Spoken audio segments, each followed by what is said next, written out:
Good afternoon, I'm Daisy Garland and this is your 3 o'clock news. Meta's decision to not remove 3 posts relating to the Southport stabbing that sparked UK-wide riots is being investigated by its independent oversight board. 3 girls were stabbed at a Taylor Swift-themed dance class in July, with rumours circulating about the identity of the person accused of their murder. In an exclusive interview with Mersey News Live, Police Chief Serena Kennedy says disinformation was a huge challenge at the time. Tyler Rotherham has more. It was a hectic summer for police. Unrest up and down the country started in Southport after an attack which killed 3 girls and injured 10 others. Chief Constable Serena Kennedy says it was misinformation that fueled a lot of the venom and anger that the police saw. You need to communicate quickly, which we did. As soon as you hear misinformation or disinformation, then you need to get communication messages out to dispel that misinformation, which I think we did. Within hours of the murders in Southport, there was a name circulating on social media, and the fact that this person was an asylum seeker, which was a complete untruth. The riots left over 150 Merseyside police officers injured, with 7 officers not being able to return to duty since. Kennedy says that having that many injuries affected their business as usual, but was quick to thank the community for their outpouring of support. One of our officers lost 4 of his front teeth from a brick, and a local dentist is seeing, in fact, when he first went in, he had 3 dentists all working on him, and they haven't charged us to date. You know, we had loads of food hampers, sweets, everything dropped off for the officers, but also for the dogs, because our dogs got injured during the disorder. In fact, one of our dogs, PD Zoe's, had to retire. Moving forward, she thinks that police need to have a more healthy communication with the community, while also not lowering themselves down to the level of those spreading hate. I think the important bit is to engage with members of the community, but there also needs to be that level of understanding, actually, in terms of that we had a juvenile in custody who has a right to a fair trial. Multiple individuals have been sentenced in the months following the violence. Tyler Rotherham, Mersey News Live. Rugby star Kevin Sinfield ran Liverpool's annual Santa Dash alongside the rest of the public. He is raising money to bring awareness to motor neuron disease. Niamh McKay reports. Liverpool's BTR 20th annual Santa Dash took place on Sunday, where 8.5 Santas ran for charity. Rugby star Kevin Sinfield ran the race alongside friends in honour of his friend Rob Burrows, who passed away earlier this year. For Kevin, because of course all the work he does for MND with his first teammate Rob Burrows. I played in team sports, so I understand what it takes for people to have empathy with each other, particularly on a sporting perspective and from a team sport perspective. And the work he's done in support of his mate is admirable. And I like to think if I went through something similar, my teammates or ex-teammates would go through the same thing. The run was 5k around the city, starting at Pier Head and ending at the Ivy, following a 1k mini dash. Yeah, it was good, great fun. A lot of good encouragement running rounds. It's my first one. My first Santa Dash, yeah. What about you? Second one, really good. Nice, lovely day for it. Yeah, a bit too hot actually. I think I did okay. I've got full of colds and I haven't trained like I did last year. But my time was okay, so I'm quite happy this year. 8 charities were included, such as Alder Hey, Northwest Air Ambulance, Kevin Sinfield's fundraiser to tackle motor neuron disease, and of course Zoe's Place. I think we had 50 runners in the half marathon in March. It was something we were really proud of and excited about. Now, in hindsight, after what's happened to Zoe's Place, we have 500 people running for us in this year's Santa Dash. So we've just grown and it's amazing, and hopefully we're bringing in a lot of money for the charity.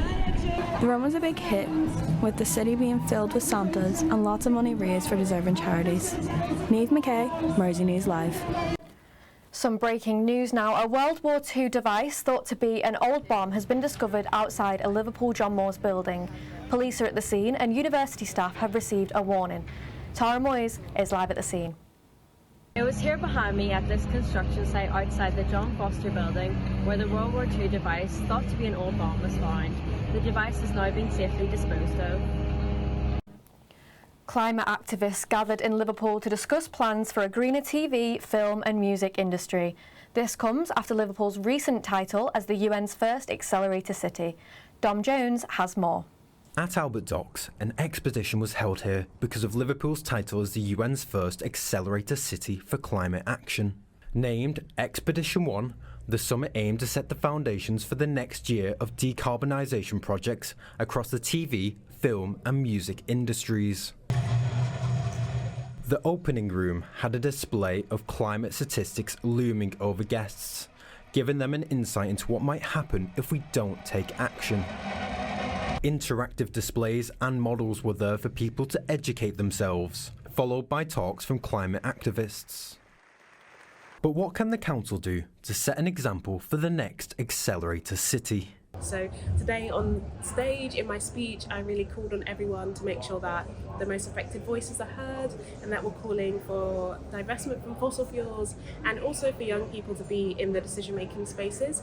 And I think that bold leadership and action can really have a domino effect and lead the way and really set a precedent for the kind of action that we want to see from an Accelerator City. And what can the people of Liverpool do to help the climate crisis?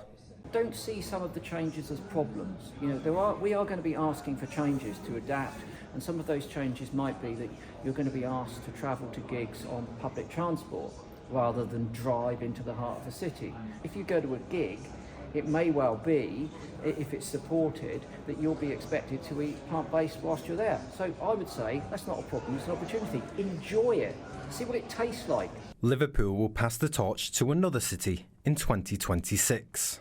Climate change brings to solve. Dom Jones, Mersey News Live. A temporary flight restriction zone has been imposed in Liverpool city centre while HMS Prince of Wales is being docked. The restriction, starting today, will be in place for a week, meaning it will be an offence for any unmanned aircraft to fly 2,000 feet above sea level without the permission of Merseyside Police. Unity Theatre is hosting a unique pantomime this December. The performance is designed to create a relaxed environment which is accessible to all. Tara Moyes has more. An accessible and child-friendly show is coming to Unity Theatre this Christmas.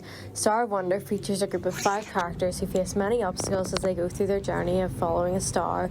The show was designed to create a relaxing environment. We designed this show to be accessible and to be relaxed, which means that people can come and go if they need, if a child or an adult or a person with disabilities finding overwhelming. They can just live. The pantomime, which is showing in the Unity Theatre from December 17th, used an untraditional physical theatre technique throughout its performance. So we try to bring the text to a minimum, so there is almost no text, which means that it makes you be more involved and there is less thing to worry about. If you miss something, it's more physical, and it tried to be at the same time fun, and we just wanted everybody to feel comfortable and to be able to relax at the theatre and give a... Shoppers at Dunelm were given the chance to buy gifts for those in need this Christmas. The Delivering Joy campaign has raised thousands of gifts for local charities. Romany Smith has more. Dunelm's Delivering Joy campaign has broken records this year. Every store in the UK partnered with charities and local causes in the community to deliver gifts to those most in need this Christmas. So we reach out to the charities, they send us a list, we write all the presents they want out on different tags and we pop them on that tree.